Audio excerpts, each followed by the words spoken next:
तर मी प्रभुपादांची एक छोटीशी गोष्ट सांगणार आहे.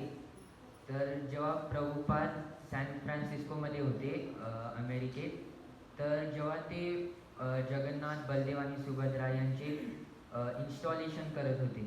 तर म्हणजे आत्ता जेव्हा इस्कॉनमध्ये हे इन्स्टॉलेशन होत असतं तेव्हा 3 ते 5 दिवसाचं हा एक प्रोसेस असतो आणि खूप मोठा प्रोसेस असतो. त्याच्यामध्ये खूप जगतातील मोठे मोठे पंडितांना बोलवतात आणि खूप मोठे मोठे यज्ञ करतात.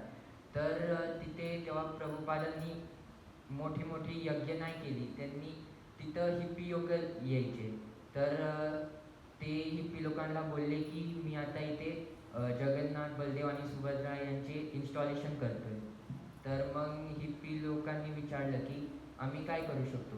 तर प्रभुपाद बोलले की मी प्रत्येकाला एक एक अगरबत्ती देईल आणि तुम्हाला जगन्नाथ यांचे समोर यायचे आणि त्या अगरबत्ती त्यांच्या समोर अशी गोल गोल फिरवायची आहे आणि हरे कृष्ण महामंत्र हे बोलायचं आहे आणि जगन्नाथांना प्रार्थना करायची आहे की तुम्ही इथं प्रकट व्हा. तर मग एका हिप्पीने विचारलं की ते किती वेळा फिरवायचे अगरबत्ती. तर मग प्रभुपाद बोलले की जोपर्यंत तुमचा हात दुखत नाही तोपर्यंत फिरवायचे. तर मग दुसऱ्या दिवशी जेव्हा प्रभुपाद मंदिरात आले तेव्हा त्यांनी बघितलं की जगन्नाथ यांची मूर्तीच नव्हती, फक्त बलदेव आणि सुभद्रा यांचीच मूर्ती होती. तर त्यांनी एका डिवोटीला विचारलं की जगन्नाथ यांची मूर्ती कुठे आहे.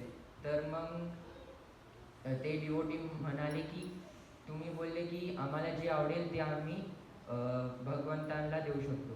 तर मग आम्हाला बीचवर फिरायला खूप आवडतं, म्हणून मग आम्ही जगन्नाथ यांना बीचला फिरवायला नेलं.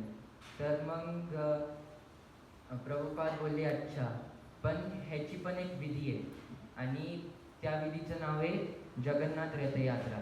तर तेव्हापासून जगन्नाथ रथयात्रा इस्कॉनमध्ये फॉलो करायला लागले आणि जगन्नाथ, बलदेव आणि सुभद्रा हे इस्कॉनमध्ये सगळ्यात पहिले डीटीज आहे.